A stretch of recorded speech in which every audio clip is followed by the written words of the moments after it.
ශ්‍රී ලංකාවේ විදුලි බිල් නැවතත් වෙනස් වෙන්න යනවාද? ඔබ ගෙවන මාසික බිල ඉදිරියේදී වැඩි වෙයිද? නැත්නම් අඩු වෙයිද? මේ ගැන අලුත්ම තොරතුරු දැන් බලමු. පසුගිය මාස කිහිපය තුළ විදුලි ගාස්තු ගැන ජනතාව අතර ලොකු කතාබහක් ඇති වුණා. විශේෂයෙන්ම ඉන්ධන මිල ඉහළ යාම, ඩොලර් අගය වෙනස් වීම, විදුලි නිෂ්පාදන වියදම් වැඩිවීම මේ හැම දෙයක්ම එකට එක්ව විදුලි බිලට සෘජුව බලපානවා.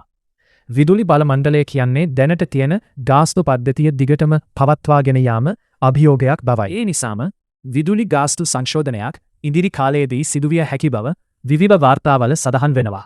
ඒත් මේ වෙනස්කම වැඩිවීමක් වේද නැත්නම් අඩුවීමක් වේද? විශේෂඥයන් පෙන්වා දෙන්නේ ආර්ථික තත්ත්වය සහ ඉන්ධන මිල අනුව ගාස්තු වෙනස්වීම තීරණය වෙයි කියලා. ඒ අතරම ජනතාවට පහසුකම් ලබා දීමට කිසියම් සහන වැඩසටහන් දියත් කරන්නත් ඉඩ තියෙනවා. විදුලි බිල් වෙනස වීම ඔබගේ දෛනික ජීවිතයට සෘජුවම බලපාන එකක්.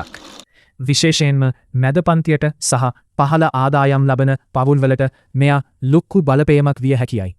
ඒ නිසාම විදුලි භාවිතය හොඳින් පාලනය කිරීම, energy saving devices භාවිතා කිරීම ඉතා වැදගත්. ඉතින් විදුලි බිල් වැඩි වුණොත් ඔබට කොහොමද?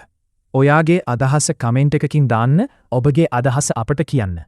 තවත් මෙවන් වැදගත් උණුසුම් පුවත් දැනගන්න අපේ නාලිකාව දැන්ම සබ්ස්ක්‍රයිබ් කරලා තියාගන්න, ෂෙයා කරලා අනිත් අයටත් දැනුවත් කරන්න.